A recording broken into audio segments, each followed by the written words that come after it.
Good morning, good afternoon, and good evening, wherever you are in the world. My name's Carla Abbott, and I'm the Training Manager for Risk Tech Solutions, and I'm based in the UK. Thank you very much for joining us, and welcome to this Risk Tech webinar. This is the first of two webinars in Series 11, which relate to next week's International Process Safety Week. The second webinar will take place after IPSW in 2 weeks' time. The subject of today's webinar is using the risk assessment matrix, including some of the key features, the differences in matrices, and a discussion around some of the pitfalls and areas of confusion.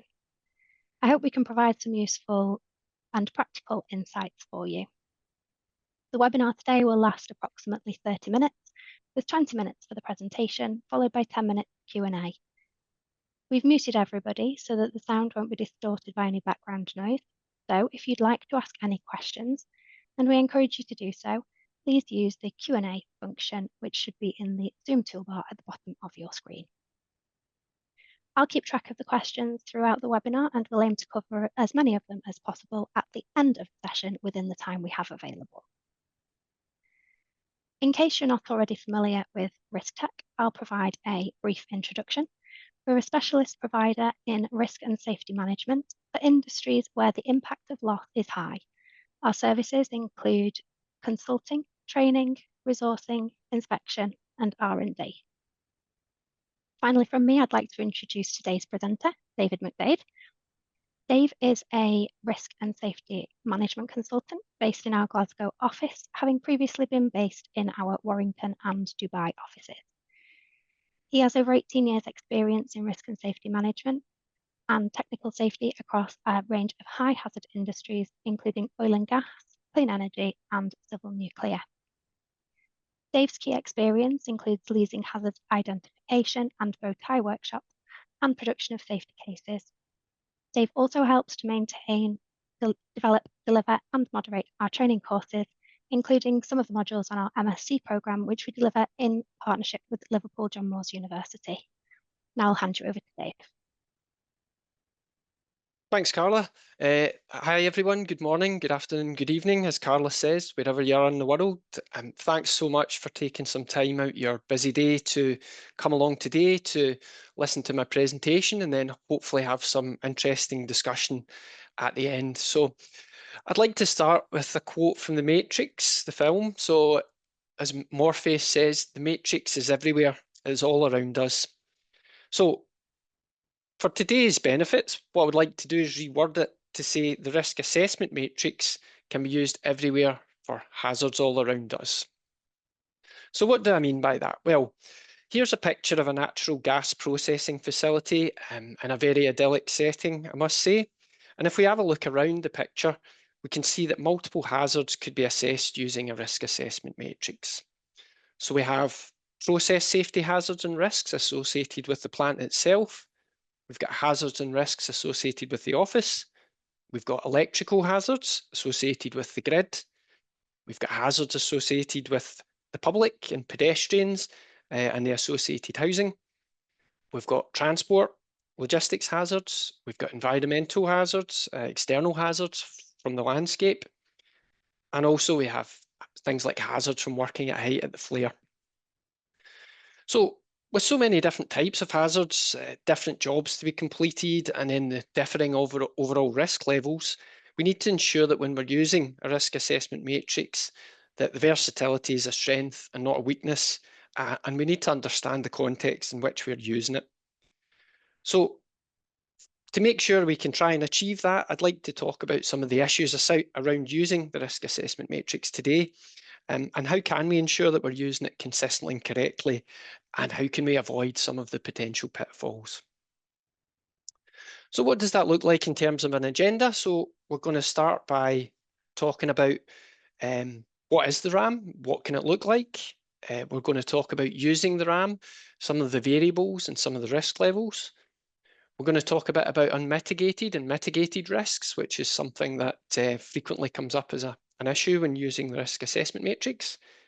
And as Carla said, we'll have a Q&A at the end. So we've got around 30 minutes today. It's quite a short webinar, but we will have I've talked for around 20 minutes, hopefully, and then we'll get some questions at the end. So as Carla said, just use the question function in your Zoom toolbar, and Carla will compile the questions for the end. Okay, so what is a risk assessment matrix? So essentially, a risk assessment matrix, or RAM, RAM, is a matrix used during risk assessments, and we use it to define the level of risk. So when we say risk, we're talking about likelihood times consequence, and that's going to be the working definition we use today. So you can see on the example on screen, we've got consequences down the y-axis, and we've got likelihood across the x-axis. And what we can see is if we choose a likelihood and consequence pairing, that will take us to a specific coloured box in the matrix. So yeah, as well as doing risk assessments, it's intended really to increase the visibility of risks and to assist decision making. So what we can do is take our hazards and hazard scenarios, plot them on the matrix, and what we do then is get a feel for high risk, medium risk, low risk, and that means that we can treat them accordingly. So it's very useful for differentiating between the different hazards and risks at the site. So the RAM I've shown on screen there, that's derived from ISO 17776, but it's a fairly typical example.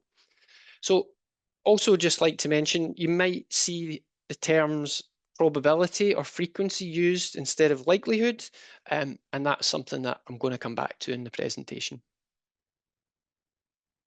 Yeah, loads of different shapes and sizes. So, you know, they can range from 3x3 to 10x10. That really depends on the company we work for, industry we work in, the type of work we do. But they're all essentially doing the same job. So got a selection on screen here. So we've got a 3x3. There we've got another 3x3, but this time we've got red in the top right rather than the bottom right, and a different allocation of the orange and yellow cells. We've got a 6x5 there. This is using blue instead of green. Then, yeah, there we go. We've got a larger matrix there. They do look different, but they're all essentially doing the same job. And really the most common tends to be 6x4, 5x5, or 5x6, somewhere in that region. If the RAM's too small, you don't really get sufficient resolution or options. And if it's too large, it can be difficult to use, and actually sometimes you need to question whether you need that level of granularity. But I would mention here that even if you have a RAM in your organization, just because it exists, it doesn't mean that everyone will necessarily use it in the same way. But what is important is that there's consistency of use and that there's clear guidance on how to use it. So of the two axes on the RAM, firstly, we'll talk about likelihood and some of the common things that you encounter. So I've got a selection on screen there of different examples of likelihood axis. And something worth mentioning at this stage is we need to just get our definitions right for frequency, probability, and likelihood. So frequency is generally expressed as a numerical value of the number of times per year. So if you look at the pink table there, you can see it looks like greater than 1 per year at the bottom, or less than once per million years in the top right. It's also got scientific notation on there, as you can see in the middle column, 10 to the minus 4, 10 to the minus 6, etc. Likelihood, when we use the term likelihood, what we're meaning is it's expressed in words. So likely, very unlikely, possible, probable, rare. These are all examples of likelihoods.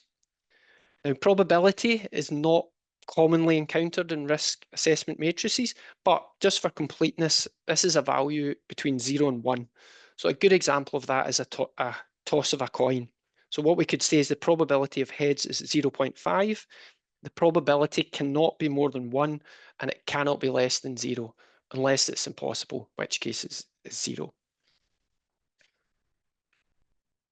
So there's a blend on screen really of what we would call qualitative scales, where no number is given and language is used, and semi-quantitative scales, where a range or band of numbers is used. So the reason we would describe semi-quantitative as a term is we're not assigning an exact number to a frequency, but rather we're saying the frequency is within a band, and we're not being any more exact than that. So the RAM will normally be described as semi-quantitative for that reason. But I'd also like to point you here towards the table on the right, the pink table. So for people more comfortable with the semi-quantitative scales, you can see that we've got quite large bands here if we look at the frequency range. So 2 orders of magnitude. So 10 to the minus 2 to 10 to the minus 4, 10 to the minus 4 to 10 to the minus 6. So that can be helpful in order to locate the right frequency box to use, but it can also leave us in a position where it's difficult to differentiate between our hazards if they fall into the same pot. So you can end up with lots of things in the same pot because you've got a large frequency range. So this can be a problem as well when we come on to mitigated and unmitigated risk, which is something I'll talk about shortly. Consequence, yep, this is the other key axis. So most commonly it would be safety, assets, environment, and reputation, but basically it can be anything that you require to assess against. So for example, for project risk management, you might use delays or costs. You can see here we've talked about also about toxic or radiological doses that might appear on the consequence. You can see again there's some use of semi-quantitative data, so e.g. more than 5 fatalities, 5 or more fatalities, and some qualitative terms, minor, severe, etc., which might or might not have an underlying definition to provide context. So what does minor mean? What does severe mean? Ideally, there's a definition that sits behind that. So we also have to think as well, are we considering unmitigated worst case consequences where there's no safeguards being considered? This is something I'll return to as well, but just worth mentioning. Okay, yeah, so we've talked about our axes, we've talked about our risk assessment matrix. So likelihood times consequence is our definition of risk. We put them together on the RAM. That gives us a location within a specific cell. When we are doing this, though, we have to be very careful that we always use a likelihood that is appropriate to the consequence under consideration. So what do I mean by that? Well, for example, if we're talking about a leak of diesel, a small leak may be reasonably frequent, or in our RAM, we would say it occurs several times per year in the company, but the worst case consequence might be somewhere in the minor level. So we would plot it in the RAM somewhere around here. Whereas if we're talking about a major leak of a very large inventory of the same diesel, which is much less likely, but with much more severe consequences, then it may fall somewhere around here. So it's important that we consider these scenarios differently, and we can call that hazard scenario, because we need to assess them differently. We need to handle and address them differently. And it would be unrepresentative and actually ultimately unhelpful to take the likelihood or frequency of a minor leak and to say that the worst case consequence severity is 5. But we do need to cover the major leak. We just have to be careful that we have the separate hazard scenarios. There's also different control measures as well between a small leak and a large leak. So by separating out the scenarios, we're able to accurately identify the appropriate safeguards. Yeah, I'm not going to talk too much about this. This is reasonably self-explanatory. The colours normally used are red, yellow, green. We're talking red high, yellow medium, green low. So in some organisations, it is worth mentioning red or high risk is defined as intolerable, which would mean in theory that the operation can't start or continue under any circumstances. So the problem with this is that you can end up with some high risks inherent to the business. For example, a helicopter transport offshore, or high levels of potential asset damage from a fire, tens of millions, for example. It can leave you a little bit stuck in the intolerable red zone, and that can lead to a bit of temptation to massage assessments out of this intolerable zone. But what do we really gain by doing that? We need to just assess it accurately, and then we can work out what to do. Similarly, the green, it doesn't mean that you don't do anything. This should still be covered under your HSE management system. Worth mentioning also, but the boundaries can recognise risk, targets and tolerability, so e.g. R2P2. So if we look at a quote here from R2P2, which is Reducing Risks, Protecting People, a UK HSE document, you can see that this explicitly defines a boundary between broadly acceptable and tolerable. So if you're developing a risk matrix, which has frequencies, and you're going to use these terms, then it's sensible to match the boundary to guidelines such as this, or whatever might be in place in your country of operations. Unmitigated and mitigated risk. So this is sometimes called residual and inherent risk as well. And what this can do is show a moving score on the RAM. So this is one of the areas where we most often see poor use of the RAM, not intentionally so, but it can be difficult to get your head around. So when we mean unmitigated risk, we are talking about the risk without any safeguards. Mitigated is when we take consideration of the safeguards. So residual is the same as mitigated. So this is after the risk level has been reduced by risk controls.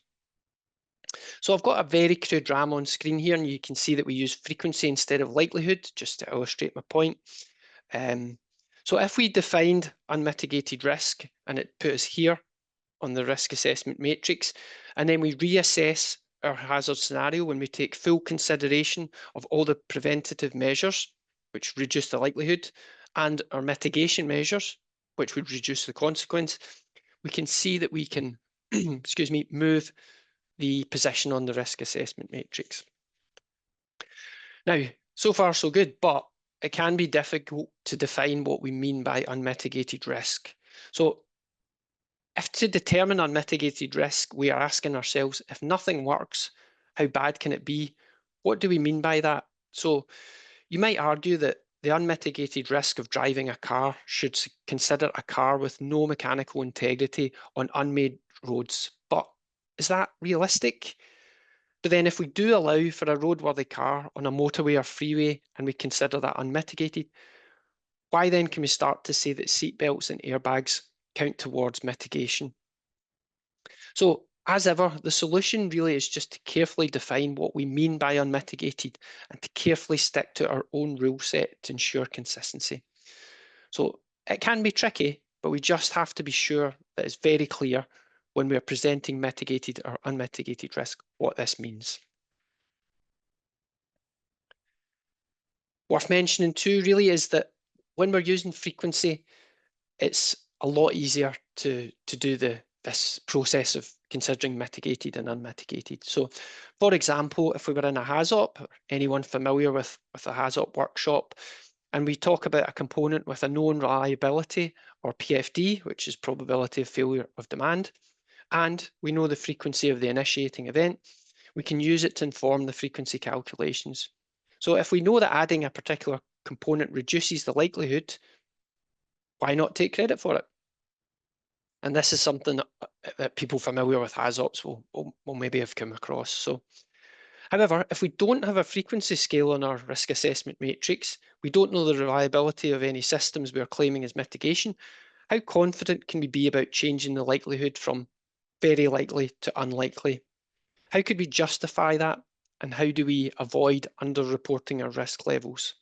So it's a tricky topic, merits careful upfront consideration when we're looking to differentiate between mitigated and unmitigated. And the key point here I really must stress is we need to be careful not to report mitigated risk when we're actually wanting to show unmitigated risk. Yeah, this is just to reinforce the point really. This is a quote from IEC standard risk management risk assessment technique. So you can see in red there, explicitly stated in the standard, inherent and residual risk is difficult to define. These terms unambiguously and advisable to always state explicitly the assumptions made about controls. So as per my example about the car, we could state the integrity of the vehicle is considered within unmitigated. Excuse me, and the safety system, such as the seatbelt, is considered within mitigated. Okay, so just again, reinforcing the point, make it clear what you're doing and what the rule sets are before you start the process. Another issue that's common with the risk assessment matrix is the question, should an entire company employ a single common RAM or should each department have its own specific one? So I'm sure people on the call today will have come across more than one RAM in use in the same organization. So there's different merits and benefits to each. So if there's only one RAM, we need to ask ourselves, is it big enough? So for a task risk assessment, excuse me, it may be sufficient to have a maximum consequence category of a single fatality. Whereas for a company-wide assessment, you might need to go for multiple fatalities, and some risk matrices will even go up to over 500 fatalities. So how big does your RAM end up in that situation if you're considering everything from small tasks right up to massive major accident hazarded events? How big would that RAM need to be to cover everything? Then, of course, you could have multiple RAMs. So these can allow for simple, highly targeted assessments, but you run the risk of consistency across the organization becoming more difficult. If people are using different RAMs to assess different things, you need to be very careful that it doesn't all get mixed together and you've got different results from different RAMs showing different colors and different things. Also, there's the potential if you're undertaking a risk study that you use the wrong RAM. So if you pick up the task risk assessment matrix RAM in order to do a hazard, you might find that you are not getting the appropriate levels coming out. So reds might be everywhere when actually you want to try and differentiate a little bit more. Okay, so as we said, just a very quick session this morning, just to run through a few things. So just wanted to highlight some of the key things that we've spoken about there. So number one, we've got to make sure that users understand the limitations. So we need to provide people with guidance on the use of the RAM, what you can use it for, what you cannot use it for. If we're going to be doing a workshop, so a HAZOP or a HAZID, for example, make sure that everyone understands the rules so that you've got a consistent ranking of the risks against each other. Make that really clear up front. Hopefully you've got some supporting information in a document which describes the RAM, describes the categories, talks about how to use it, and then you can try to ensure that there's a level of consistency used all the time throughout all studies. Make sure to use the correct RAM. Yeah, I've just spoken about that there. If there's a few to choose from, just make sure you pick the right one for the assessment that you're doing. You can have a look at the highest severity consequence really, and that will give you an idea if it's the appropriate one. So if you're doing a minor task risk assessment and your matrix is talking about over 500 fatalities, maybe it's not the right one. Vice versa, if you're assessing major accident hazards and your RAM only goes up to one fatality, maybe it's not the right RAM. So just worth making sure before you start to do anything. Consequence and likelihood pairings. Yes, remember to assess the likelihood of the consequence under consideration. Remember, a single hazard can have multiple likelihood consequence pairs, which is fine, but as long as you make sure everything is covered. And remember, you can always join things back together later on if things work out the same and you realise that actually the hazard scenario is no different than the one before. You can rejoin them, but better to think about them separately, assess the risk, and then take it from there. Yeah, the RAM is an aid to decision making. Your location that you pick on the RAM can only be so accurate, and it can be subjective to a certain degree, particularly if you're using likelihoods. If the exact position on the RAM is super important to you, then you need to be thinking if that's the right technique to be using. And maybe that's what the RAM's pointing you towards. If you're struggling to get something into a particular box because it means something to you or your organization, maybe it requires a bit further assessment rather than agonizing over the position on the RAM. Yep, and be careful with mitigated and unmitigated risk. As I said, that's also called residual and inherent risk. They're tricky to define, but just make sure that you set the rules clearly before you start to do anything.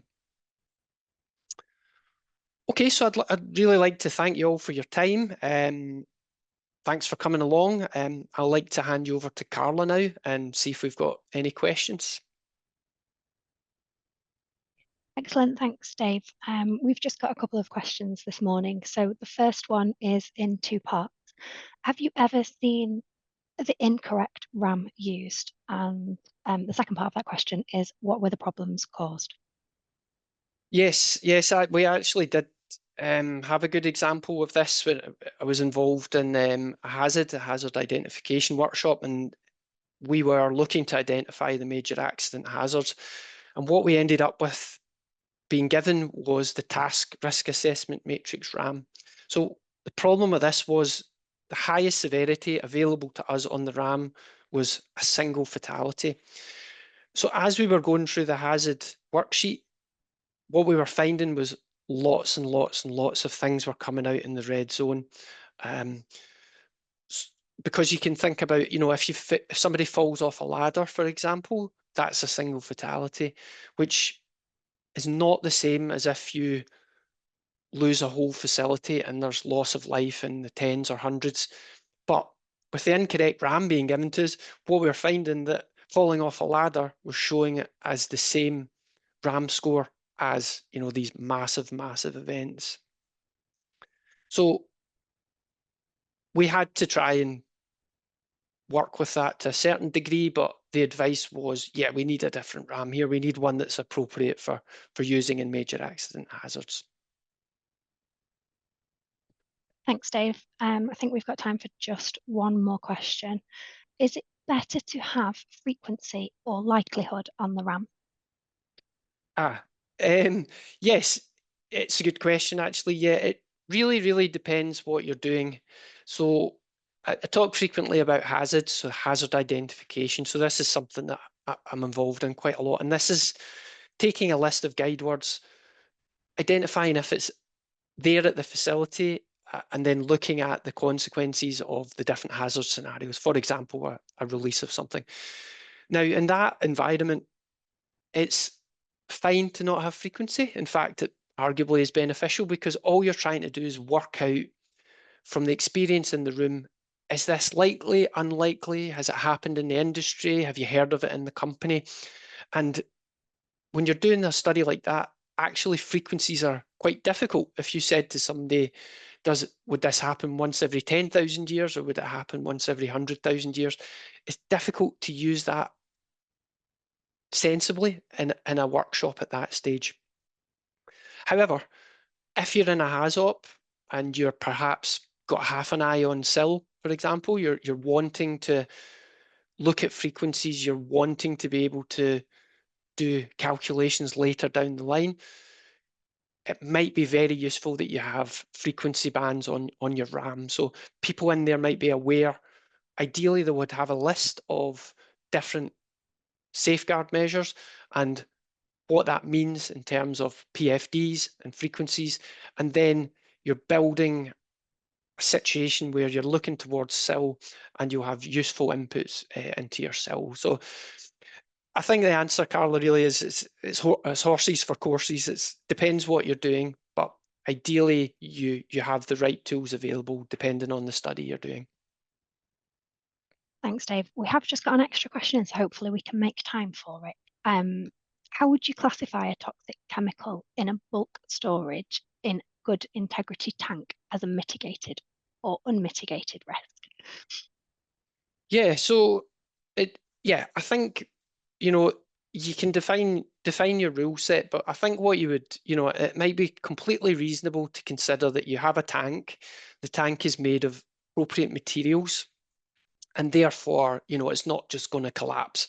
That might be a good position to start with in terms of unmitigated. What you wouldn't want to do for unmitigated is to think about your level controls, your high level alarms, your high shutoffs. You want to exclude them. So you might find the line between unmitigated and mitigated might be the tank is fit for purpose, but I have zero other controls.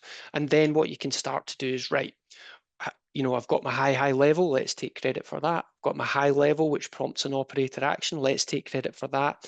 So it's just about where you draw that line.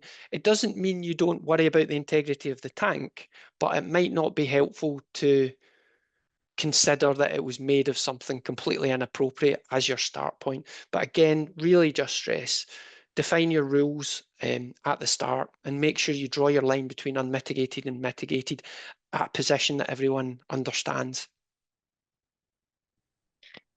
Thanks, Dave. That's all we've got time for today. In the meantime, please stay safe, stay secure, and enjoy the rest of your day. Goodbye.